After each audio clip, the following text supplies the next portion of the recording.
আসসালামু আলাইকুম, কেমন আছেন সবাই? আপনাদেরকে আগের ভিডিওতে বলেছিলাম এটা নিয়ে আপনাদের সাথে কথা বলবো।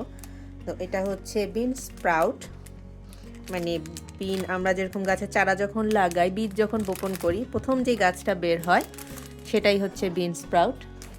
তো এখানে এটা জাপানিজরা খুবই এই খাবারটা খায়, এটা খুবই ক্রাঞ্চি। এটা শুধু তারাই যেখানে দেখতেছেন যেরকম স্যুপের উপরে দিয়ে দেয় বা রাইস করলো ভাতের উপরে দিয়ে দিল, এটা কোনোভাবে রান্না করে না তারা, শুধু এভাবে দিয়ে দেয়। এটাতে পুষ্টিগুণ যেটা আছে সেটা হচ্ছে বিটা ক্যারোটিন, এটা হচ্ছে ভিটামিন ই, আর এই যে কাঞ্জি দেখতে পাচ্ছেন এটা হচ্ছে ফাইবার।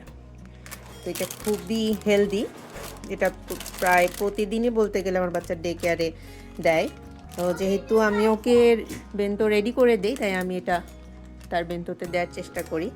যেটা আরেকটা মজার জিনিস আছে, সেটা হচ্ছে যেটা আপনাদেরকে বলি, আমি কেটে দেখাই এটা আপনাদেরকে।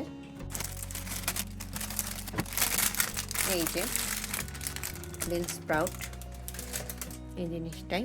তো এটা এ পর্যন্ত আমি কেটে নিচ্ছি। ও, এটার পিছনেই লেখা আছে, দেখাতে ভুলে গেছি।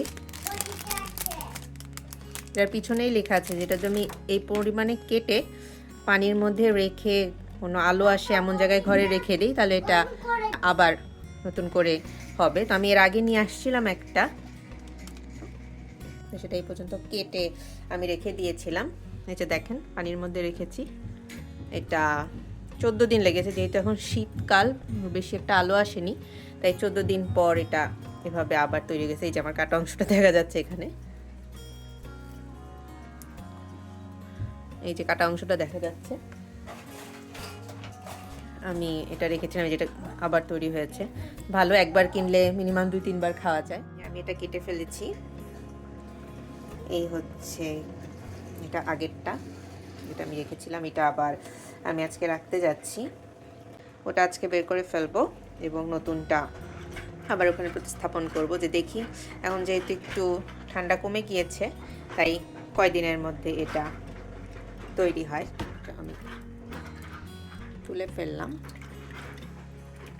এটা এখন আবার কেটে রান্না করব। এখানে রাখলাম, পানিটা ফেলে দিই, নতুন পানি নিতে হবে।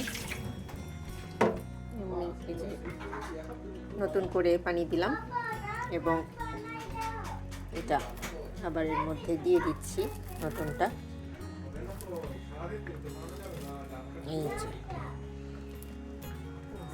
পানির মধ্যে দিয়ে দিলাম। এখানে লেখা আছে দিনে 2-3 বার করে পানি চেঞ্জ করতে।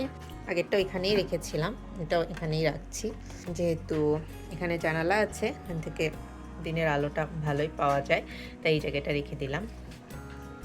দেখি এটা 7 দিন পরের কি অবস্থা হয়। আগেরটা আমার 14 দিন লেগেছে, এবার দেখি রোদ পেয়ে কতদিন লাগে। ইনশাল্লাহ আবার এরকম মজার মজার ইনফরমেশন নিয়ে আপনাদের সামনে হাজির হব। ততক্ষণ পর্যন্ত আল্লাহ হাফেজ।